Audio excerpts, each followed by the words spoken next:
شكرا محمد عبد الحميد على هذه اللمحة الجميلة، ويعني إسراءك لنا بتجربتك.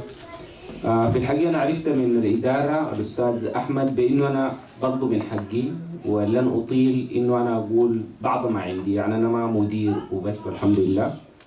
ده خبر جميل لأنه أنا بحب مرات أحكي تجاربي، وأنا مفضوح جدا كمان لأنه بحكي تجاربي في النت، مش قدامكم انتوا بس كأهلي في هولندا، شفتوا كيف لكل الناس. وفي الحقيقة بس أنا ما في ناس كثيرين جدا بيفتكروا إذا جاز الحديث عني كشخص بأن أنا ود مشاغب سياسيا واجتماعيا، وللأسف دي حقيقة كنت على الأقل. لكن أنا في الحقيقة برضو شغال في 3 أبحاث بجتهد فيها وبكتب فيها باللغتين الإنجليزية والعربية. نمبر 1 المجتمع المدني وجدليته مع الدولة، وموجودة في المنبر بتاع السودان فور 3 سنوات أنا شغال فيها. نمبر 2 سيكولوجية الزول السوداني، نفسيات الزول السوداني، برضو بنفس المنبر. ونمبر 3 الهوية ذا ايدنتيتي، نحن هويتنا شنو. ومن الحتة دي أنا داير أتساءل بأنه نحن منو في الحقيقة، وما بالضروري إنه أنا بطالب الناس بأنه immediately يجاوبوا، لكن نفكر كلنا مع بعض، لأنه أنا ما أبو العلوم يعني في الحقيقة أنا بحاول، مجرد محاولة، والمحاولة ذاتها نابعة من حيرتي الشخصية بأنه في الحقيقة نحن منو، نحن الأسع نحن منو. هل نحن سودانيين، لكن سودانيين سودان يعني شنو في الحقيقة؟ نحن وبالرجوع إلى هولندا، نحن أصلا موجودين في هولندا. هولندا منفى بالنسبة لنا، جايين من حتات مختلفة في السودان، وجايين بقضية واحدة إننا صحيح منفيين، إنه بلدنا ما قدرت تسعنا لأسباب موعية أو غير موعية. في ناس عارفين إنهم جوليه، طبعا مؤكد للغالبية الناس الناضجين، وفي ناس ما عارفين في الحقيقة ومعظمهم هم الجيل الجديد.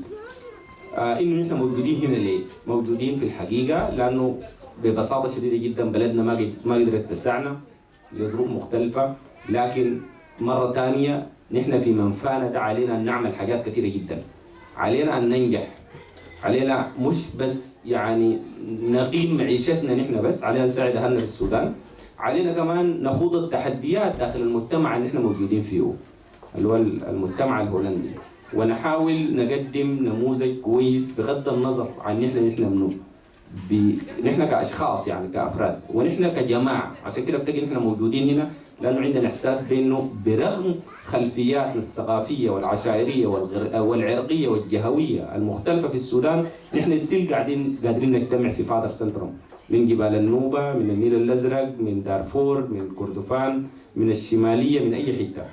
ودي الحاجة الكويسة فينا بجد كسودانيين، وجايين للمجتمع ده بغيمنا. عندنا غيم نحن كسودانيين، في حاجات بتجمعنا بالمناسبة.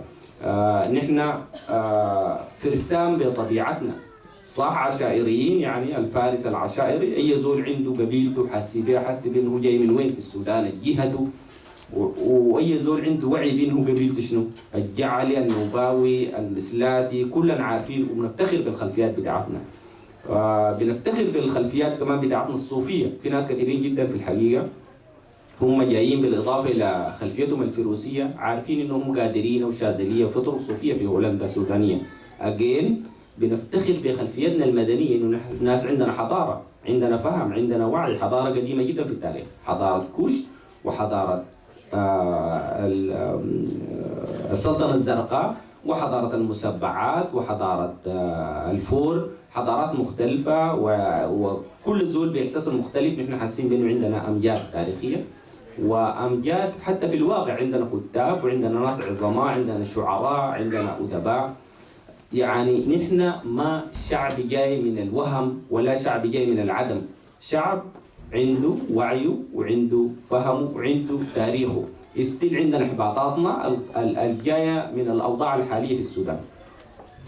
رجوع لي انا مختصر شديد جدا. انا حكيت في الحقيقه تجربتي، تجاربي في الحقيقه في حتات مختلفه، من ضمنها حتى التجارب الخاصة بتاعتي، علاقاتي الشخصية حكيتها. يو كان سي اونلاين، يعني زي مثلا علاقتي مع زوجتي الهولندية، أنا وسيلفيا الهولندية، قصة حب وأنهار وحياة، موجودة في سودانز اونلاين، حكيتها شهر 5 السنة اللي فاتت سنة 2011. وداخلها حكيت كل المآزق الممكن يقابلها زول زي جاي عاري من التجربة وعاري من الحكمة، دفروه في مجتمع زي ده. يعني ما كنت بعرف اي شيء في السودان، انا طالع من الجامعة ما اشتغلت في السودان، ما عرفت اي حاجة، جيت هولندا علي ان اخوض المجتمع ده واعرف. دخلت في مآزق كثيرة جدا، احيانا كثيرة كادت ان تؤدي بحياتي وكادت ان تؤدي بي الى الجنون، لكن تعلمت منها كثير. في جزء كبير قدرت احكيه وفي جزء ما بقدر احكيه، بالاضافه الى اشياء اخرى. يعني اجين طبعا كل زول فينا انا بقول عنده تجربه. يعني هنا الصاله دي فيها منه، فيها اذا ذكرت اسماء دكتور عكاشه اللي هو جاي مثلا سنه كم 70، فيها فتحي، فيها حواء، فيها انتوا كلكم، اي زول عنده تجربه عظيمه جدا جدا بالمناسبه، لكن نحن ما عارفينها. انا عشان كده بسمن التجربه، بسمن سوري المبادره اللي قام بها احمد الملك بانه نحن نتحدث عن تجاربنا، لانه انا بحكي هسه عن الحاجه حقتنا بمبادره مني انا براي في الحقيقه حكيتها، وفي ناس كثيرين جدا صدموا جدا لما انا حكيت بالوضوح، يعني اللي حكيت به بالصدامات اللي انا عشتها، وفي النهايه لكن يتفهموها، يفتكروا انه دي اسلوب خاص جدا. لا ما خاص، لانه نحن عايشين في ثقافه مختلفه، مفترض نتعلم ونتبادل التجربه، لانه الخاص هو 90% من حياتنا بالمناسبه، العام ضئيل جدا في حياتنا. نحن عشان نلتقي في جلسه زي دي، عشان نتحدث مع بعض، وعشان يكون بيناتنا في حاجات مشتركه، دي ضئيله جدا، لانه نحن يفرغنا السياسي، يفرغنا القبلي، يفرغنا الجهوي، تفرغنا السفارة السودانية، تفرغنا الحكومة السودانية، يعني تفرغنا المعارضة والحكومة. هناك خطوط مليون خط ليفرغنا، الهواجس الشخصية وعدم فهمنا لظروف بعض. يعني أحيانا كثير جدا ممكن تقابل زول هو زول جميل جدا، لكن لأنه زهجان ورفضوه من الشغل أو غلطوا بيته أو غيره، ممكن يكون أنت ما تتفهم، لكن لو هو انتظرت 5 دقائق وحكى عليك مشكلته ممكن بعد ذلك تتفهم. عشان كده المبادرة دي هي مبادرة جميلة جدا، وانا بتمنى تتواصل وما تجيف علينا نحن، انا محمد عبد الحميد والاستاذة هويدا، واللي هم عندهم مؤكد تجربة اعمق واكبر مني انا. انتوا كلكم عندكم تجارب عظيمة جدا، انا اعتقد اي زول اذا قعد في المنصة ممكن يدهشنا بتجربته داخل المجتمع ده. حاجة اخيرة وانتهي منها، الكتابة في الحقيقة، يعني انا سمعت من الملك انه الموضوع الاساسي هو الكتابة، انه الناس تكتب. أنا ما بتفق إنه بالضرورة ده موضوع أساسي، في الحقيقة أنا بتفق إنه الناس تحكي. الحاجة الأساسية قاعدة في الضمائر، قاعدة فيكم كلكم في راس كل زول، التجارب اللي أنتم مريتوا بها القاسية. هو الحكي، هو التجربة العملية اللي إحنا مرينا بها. This is the best thing.